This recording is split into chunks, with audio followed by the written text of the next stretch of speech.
Camiül Əzdad deyirlər Həzrət Əliyə. Yəni ziddiyyətlərin cəmi.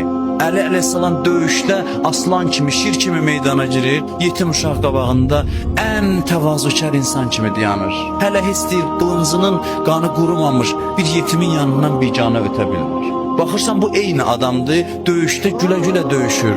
İbadət mehrabında elə titrir ki, elə bilsən ən qorxaq adamdır. Halbuki şüzayətlilərin ən şüzayətlisidir. Buyurur ki, Əli bir insandır, elə bir insandır ki, Rəbbi onda təcəlli eləyib, onda zahir olub. Kamil insanlar ki, Quran buyurur, mən onları özümə xəlifə yarattım, Allahın sifətlərini bir-bir özlərində cəm eləyirlər. Ən kamil insanlardan biri və Peyğəmbərin ən üstün silahdaşı, qardaşı Əli əleyhissalamdır. Deyirlər, Peyğəmbərin neçə möcüzəsi var, biri Qurandırsa, bir möcüzəsi də Əli əleyhissalamdır. Peyğəmbərin əzəmətini tanımaq üçün bax gör Əlini tərbiyə eləyib. Yəni İslam məktəbinin ilk şagirdi Əli əleyhissalamdır. Quran barədə buyurur, Quranı paklardan başqa heç kəs başa düşməz.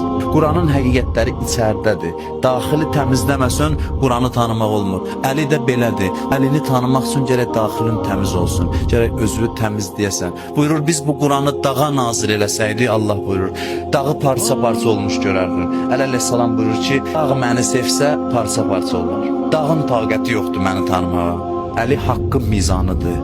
Aliyyum mə'əl haqq, Peyğəmbər buyurub, yəni Əli haqq ilədir. Hədis-i qudsi də var. Buyurur ki, insanlar Əlini tanıyıb, onu sevsəydilər, Əlinin vilayətini tanıyıb, onu sevsəydilər, Allah buyurur, cəhənnəm odun yaratmazdı. Yəni, cəhənnəmdən qurtulmağın yeganə yolu Əlinin məhəbbətidir, Əlinin vilayətidir.